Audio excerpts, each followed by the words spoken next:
The strangers from the internet are standing outside. The strangers from the internet have come from far and wide. But I cannot receive them. I hardly believe in them.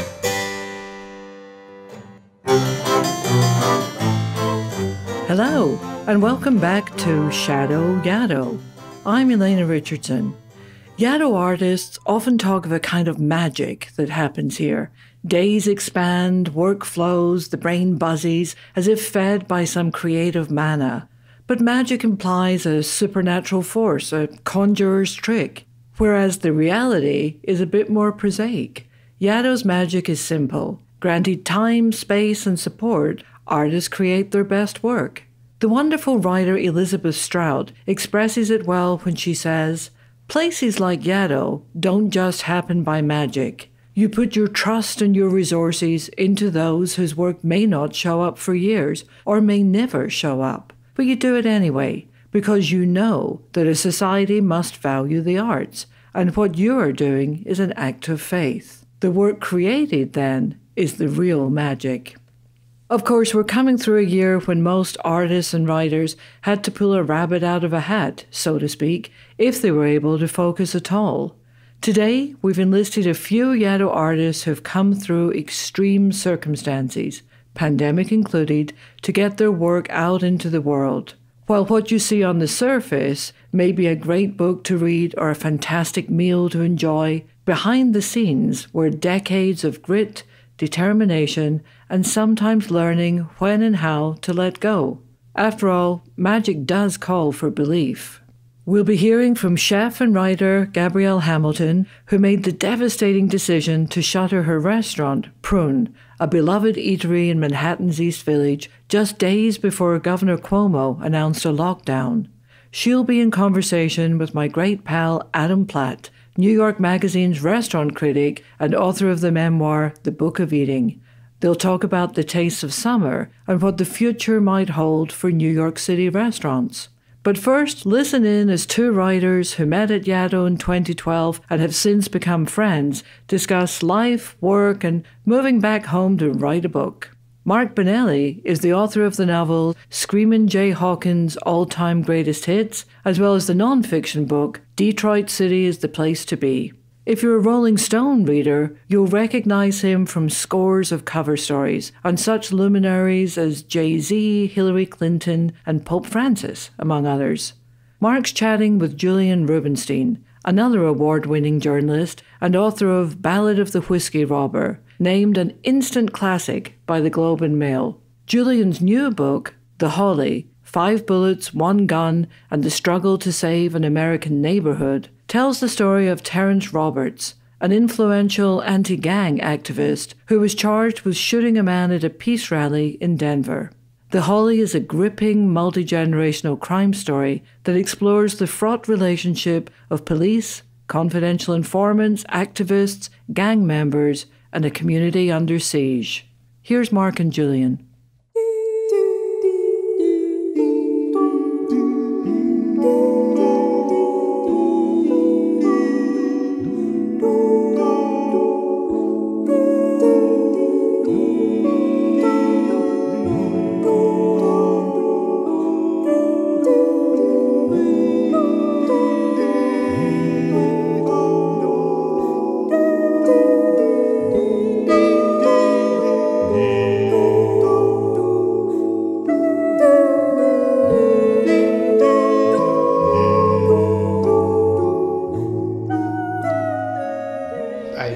Finished your excellent book. It's really an amazing epic story. Maybe to start, do you want to talk a little bit about the main character of the book, a guy named Terrence Roberts? Yeah, thanks. It started really with Terrence. The article I read that was in the New York Times detailed some of his life as a former gang leader turned anti-gang activist who was suddenly facing a long prison sentence for shooting someone at his own peace rally. You know, I grew up in Denver, and this had all happened in a place that I remembered. Everything bad was associated with this neighborhood. I decided to try to see if I could get a hold of Terrence. He actually was out on bond, and he agreed to speak to me. And he was a third generation resident of this community, which was the center of the civil rights movement, and then had over the years fallen to poverty, drugs, violence, gangs. His grandmother was one of the first Black people allowed to live in this neighborhood in 1960. And going all through his childhood, he had been through, everything. He'd been shot. He'd been spent 10 years in prison. What he had to say about this shooting, he basically felt that he had been attacked by police informants.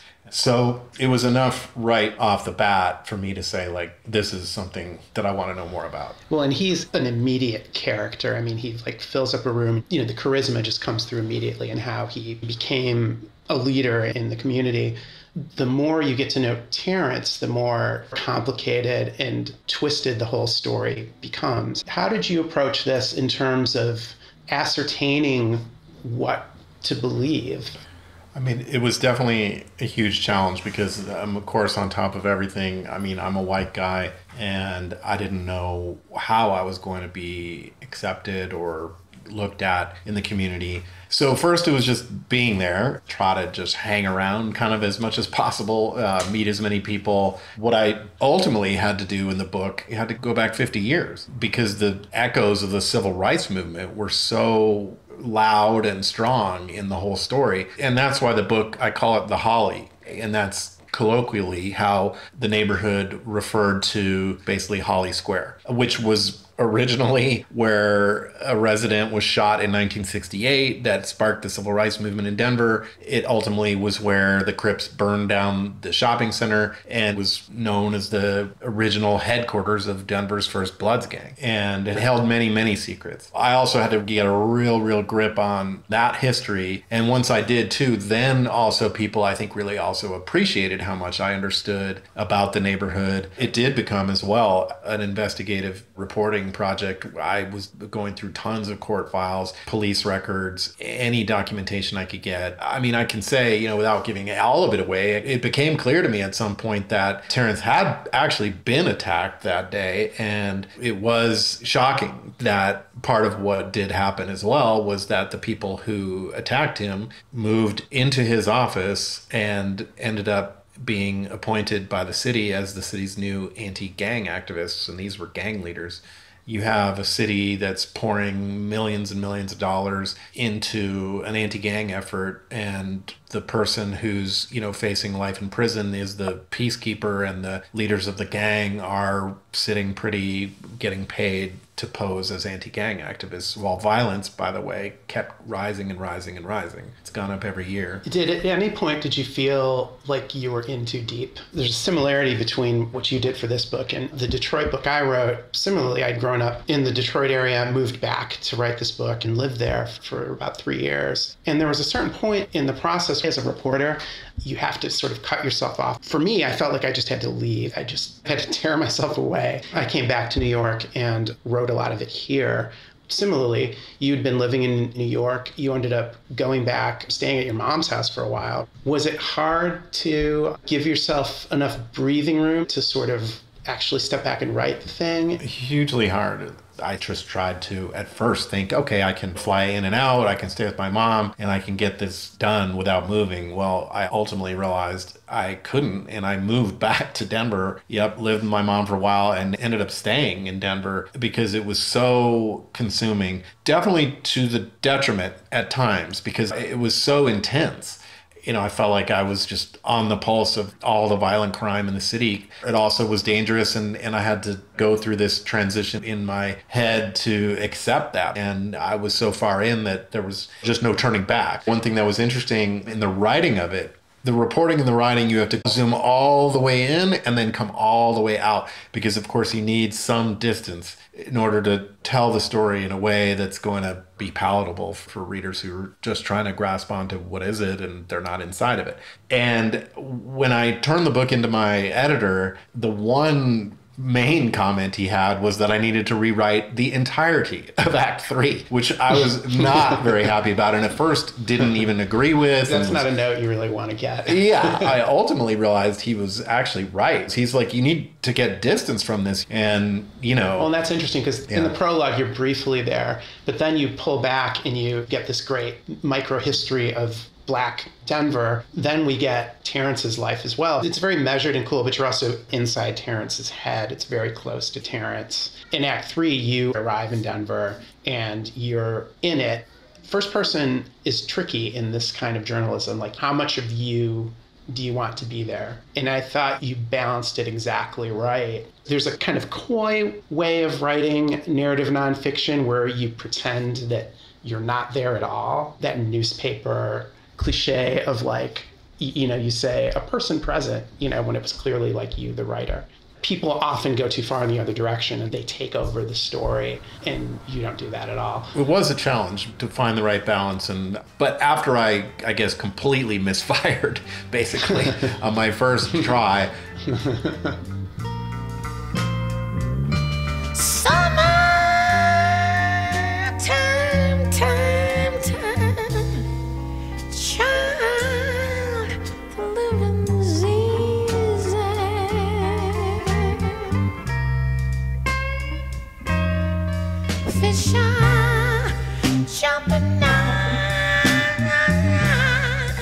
Hey, the cotton Lord, cotton's high.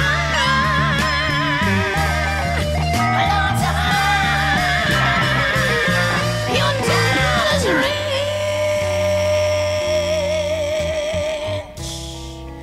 and your mom's so good looking, babe. She's looking good now. Gabrielle Hamilton is the author of Blood, Bones and Butter, the epic story of how she became a chef. She's a columnist for the New York Times Magazine and the owner of the restaurant Prune. Last spring, she wrote one of the most emailed pieces ever. My restaurant was my life for 20 years. Does the world need it anymore? Her essay presaged the tsunami that hit New York City's restaurant world, wiping out huge swaths of infrastructure and revealing the delicate fractures that pre-existed the pandemic. Here, she and self-described bilious gourmand Adam Platt take on an assignment for us as they dissect the tastes of summer.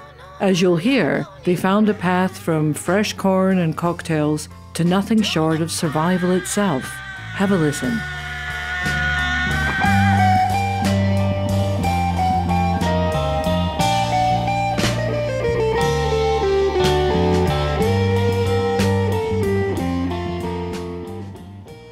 You know, it's funny, Taste of Summer, like in the old days when I grew up, you know, in other parts of the world, because my parents traveled a lot, but I also grew up in Americana, you know, eating hot dogs and eating corn in the summers. But I didn't have a huge sense of the seasonality of summer, which now everybody preens about. So I didn't grow up with that, and I tend to rebel against it. How do you feel about all that stuff? I did grow up with seasons, and particularly that you would get the corn, and when you could get it out of the back of the truck, having just come out of the field and just eat it right there, and it was still warm from the sun, and the sugar content was high, and even hours later, you could tell the difference. Like the summer canon, I agree with you about corn, and I also was a summer corn person because, I mean, why wouldn't you be, right?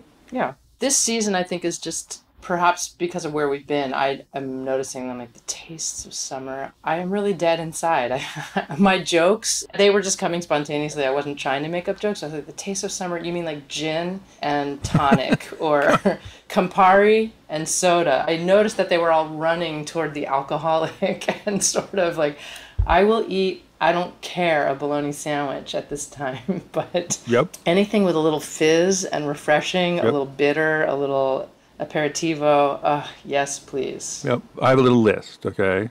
I have orange sherbet, you know, that orange ice cream that's mixed with vanilla. Yes. Beautiful to look at. And I just had one last night, actually, walking home from a giant restaurant meal. Just to... Where'd you get, did you call it sherbet or sherbet? I called it sherbet. Mm-hmm. And where did you pick up your orange sherbet? There was a place in the village called, I think it's called Sundays and Cones. It's on 10th Street. It's good on a hot summer's night. Anyway. I had bologna also, Oscar Mayer, Hellman's mayonnaise, of course. I had gin. I have smoky, overcooked meats. I have burnt marshmallows. I have hot dogs with sweet relish, obviously. I have the corn, I have the tomatoes, but I also have this sense that I think summer is really, I mean, they're wonderful things to eat in the summer, but really the appetite is different in the summer. And it's just wonderful to eat in the summer, particularly outdoor. There's something about if you can get outside. Except, I agree, but this is where I'll sort of rebel against the orthodoxy and just... Ooh, my dog is... He agrees with me. Protected, he agrees with me. It all depends on what your al fresco is. I do not want to dine al fresco on 1st Street and 1st Avenue in July, August, June. I love indoor, very air-conditioned eating in the summer if I'm in the confines of the city. Well, yeah, you know, I'm a consumer and you are a chef and you're running a restaurant. You know, in the evening you're thinking about different things. Why don't you give me your favorite, in your mind, in your imagination, going back forever, your 2 favorite things to eat in the summertime? Well, I think one of the childhood peaks of outdoor dining and summer taste was going to the West Amwell Firehouse Supper. And that was a roast chicken dinner. And I hunt those down wherever there's a town that does a firehouse supper to raise money for the ambulance and rescue squad, etc. And those are so fun. Just the community of it, the hugeness of it, the scale to show up, and the tents are up, and there's just buckets and buckets and buckets of corn in the pot, and the way they work those grills that are so like the opposite of aesthetic. They're just cinder blocks and expanded metal, and they put that on the cinder blocks and then just start burning like crazy. It's the old favorite, and I think the lamb roast that we grew up throwing at my childhood home remain sort of iconic forever. It won't be a good summer if I don't get to burn some wood. Summer fire means a lot to me, that's for sure, no matter what gets cooked on it. Summer fire. You know, I equate summer with the sea, and we go to Maine sometimes. I might say that first lobster roll by the sea. So I think that's a great one. Any kind of fried clams, I'll eat that like a lunatic. Yeah. Do you travel to a summer home and endure or enjoy, whichever outlook you have, the cooking in a summer home that has like one dented aluminum pan and one melamine plate? Yes, I do. You know, being an old, I guess a Yankee. I'm an old Yankee. Both of my parents were old Yankees. I mean, they grew up in New York City, but their roots were in New England, and there are a couple of houses that we've been going to for a long time. We share them with about 1 billion other Yankees of different temperaments, so you have to tread carefully. But in these houses, one's in New Hampshire and one's in Maine, it's all about tradition, even if the tradition happens to be ridiculous, and nothing ever changes, and that is true of the implements. These old knives that literally are, they must They ought to be outlawed by the 7 or 8 Geneva decades Conventions old. at this point. I think I agree with you. There are these, colanders and things that you use to sort of shake the water out that are literally battered. They literally look like old army helmets. And there's eccentricity. There's indelible thumbprint on your heart for the rest of time. And we used to go, when I was still married to my Italian husband with whom I had my children, and we would go to the ancestral home in the south of Italy. And I don't know if you're allowed to swear on these podcasts, but that effing kitchen with its sort of its propane tank, and there was never a pilot light, and my Nonna, she's 86 years old, getting down on one knee and striking a match off the flint of the floor and sort of reaching into this ancient contraption, and the refrigerator that's kind of listed to one side that never ever went below 60 degrees. Well, that's the beauty of it, and the people who've been going down and are sort of born into these rituals, they don't know any better, and they take comfort in them. And if you're looking at it on the outside, it can be a little strange. When I think of the money and when I say the ancestral home in Italy, I mean, this is one of, like,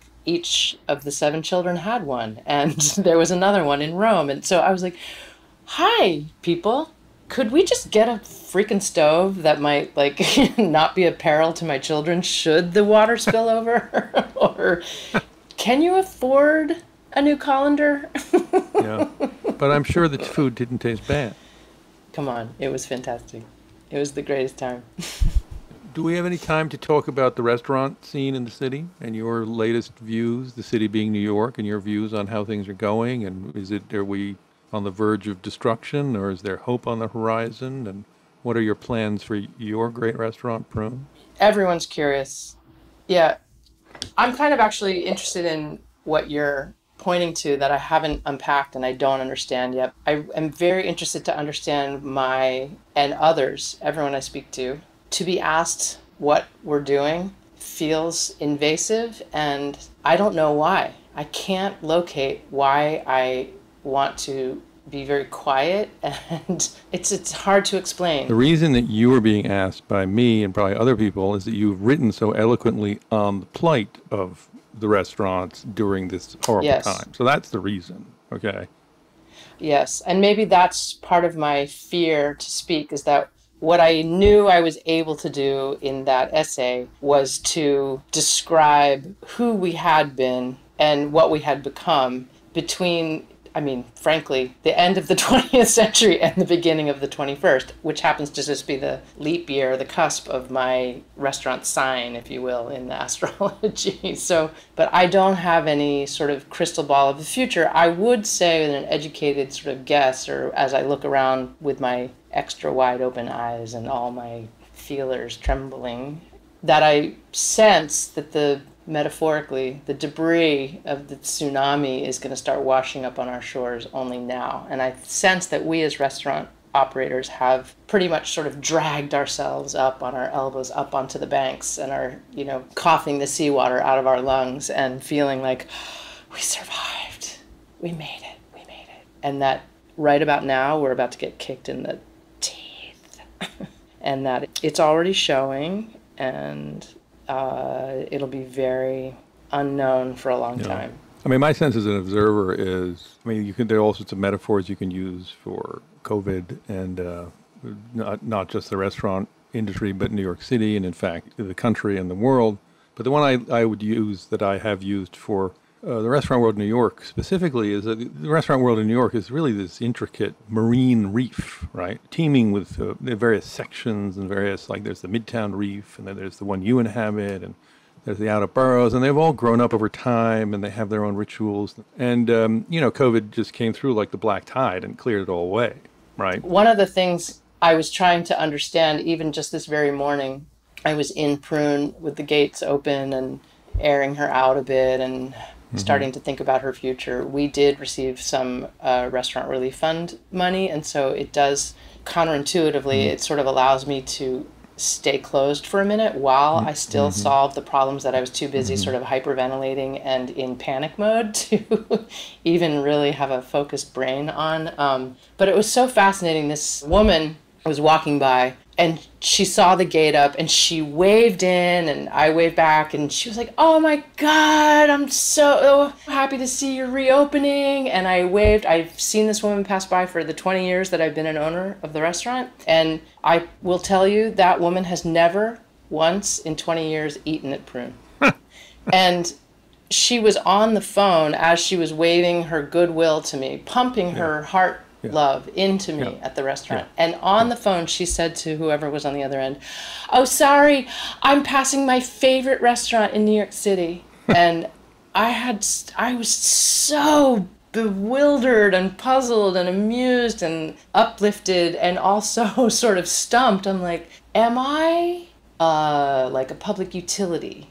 Like, you're so glad to know that we have cell phone service back, like after the hurricane, or you're just so glad to know that the lights on the block will be on, or it makes you so happy. What is my role in the ecosystem that makes that woman light up with joy, send me heart, throbs through the French doors? This is a part of what I imagine. Is she saying to me, if you're here, and what I know about you and your values and the way you've run your business and the way you saw the function of your restaurant in the fabric of the city, then I'm going to be okay. Yeah. My New York still exists. Even though all around us we have feared rightly that the New York of anything less than the uber wealthy is disappearing and inaccessible to us. So I thought maybe that's what she was saying. And those actually, Adam, those questions are not individual. That's the part when I remain shuttered, like I can make all kinds of decisions about my own career going forward. And it's true, I have that lease for another 10 years and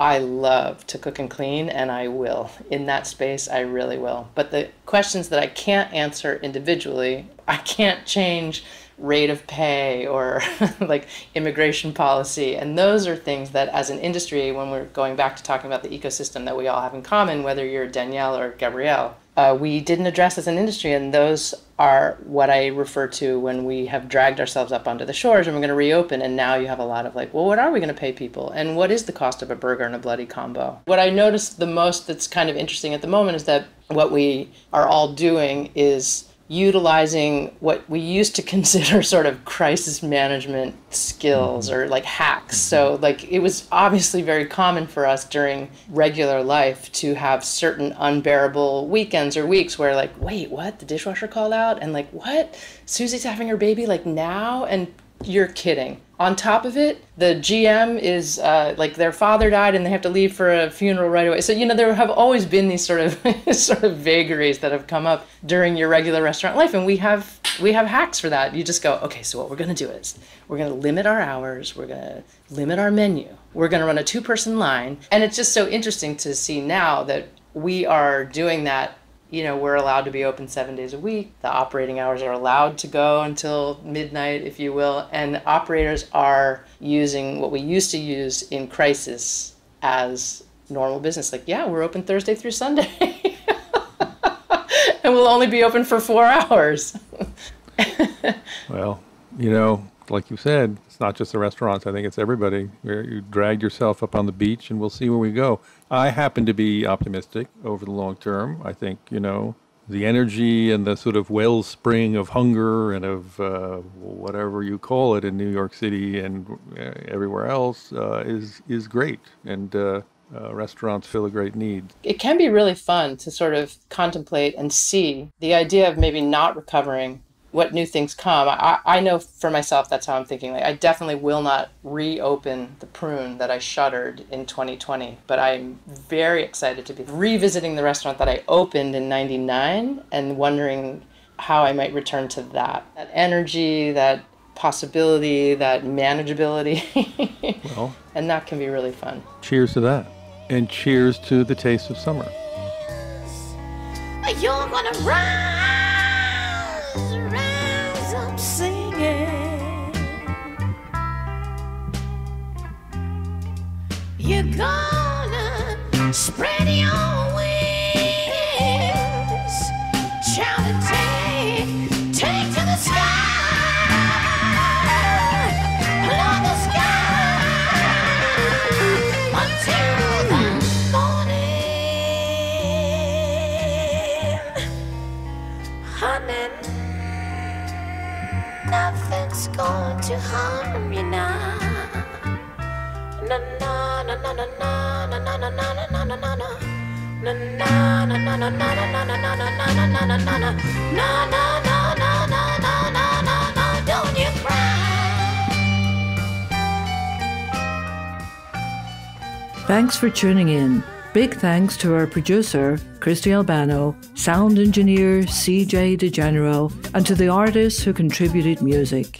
In order of appearance, they are Joseph Keckler for the adaptation of our theme music, Strangers from the Internet, Michael Harrison for Sammy, the acoustic constellation, from his new album, 7 Sacred Names, which the New Yorker described as music of positively intoxicating beauty, Janis Joplin for Summertime, and George Michael for Faith.